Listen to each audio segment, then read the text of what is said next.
Hello, this is Pastor Bob at MarriageHelp.com. I want to talk to you about two things: guilt and grace. Two unescapable elements of everyday human existence. As you grow up, and as you start to mature, most people will have a sense of confidence that they can do a pretty good job at some things. They're pretty good at some places where they have some gifts and talents. But you really find out when you start comparing it to other people's performance that you're not as good as Michael Jordan at playing basketball. You're not as good as Mario Andretti at driving a race car. And you find you fall short. In marriage, in the marriage environment, no one does it perfectly. No one does exactly what the other person needs.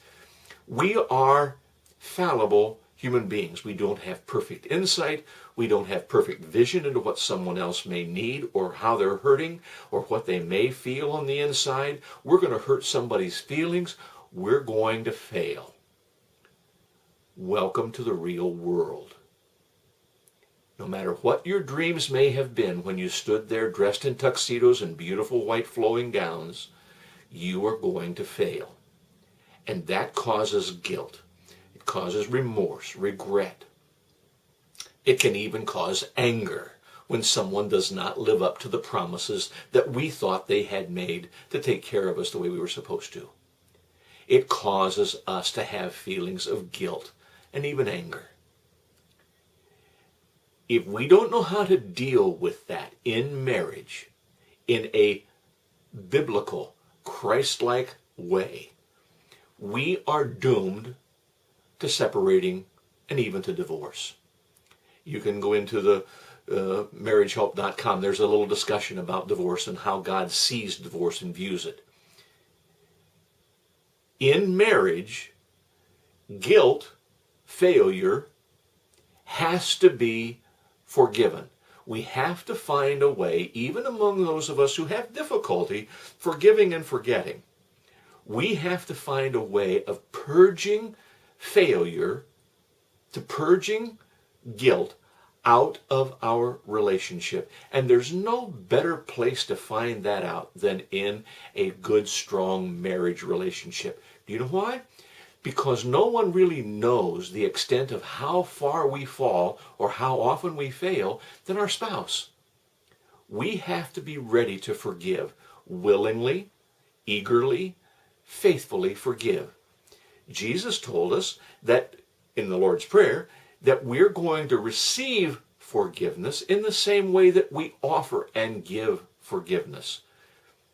If you think that you have been harmed, and you don't need to forgive someone because they had no right to turn on you and hurt you or harm you in that way, you simply haven't learned that you have harmed them as well. And you stand as guilty as another. Years ago, one congregation that was trying to find a way to rationalize allowing a lady they loved to remarry. And their rules were such that once you were divorced, you were no longer able to marry. That was the rule that they had used. So they wanted to give this lady a free pass because she was not the guilty party. And then she could be forgiven and be allowed to be remarried. They wanted her to be happy. They came to me and asked me what kind of rationale we might be able to use to do that from Scripture. I told them, there is no one who has ever been married who is free of guilt. But I want you to also understand, forgiveness is for everyone. Forgiveness and grace, unearned forgiveness, has to be a part of marriage, or the marriage will fail. It is a part of your loving commitment to your partner. When you took those vows at the beginning, it was a shared responsibility. You have to be forgiven in the same way that you must forgive. Because if it breaks down and one person has to be forgiven all the time and the other one doesn't have to, something's wrong. Somebody's not being honest. Someone's not telling the truth. Guilt is a part of life.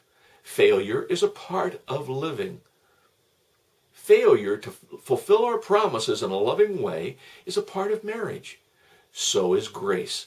If you can't forgive and forget, if you can't free that other person from the responsibility of their failure and purge them of their failure, forgive, you're not doing your job. You're failing in another way, in your relationship and in your part, fulfilling your part of the marriage commitment.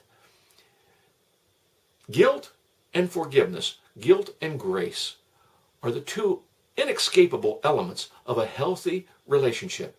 Yes, I said a healthy relationship, because healthy relationships also have failure, but they have the gift of grace, forgiveness, and cleansing. Thank you for watching MarriageHelp.com. And we have many more resources that we can share to make your marriage a strong and vibrant relationship. Thank you.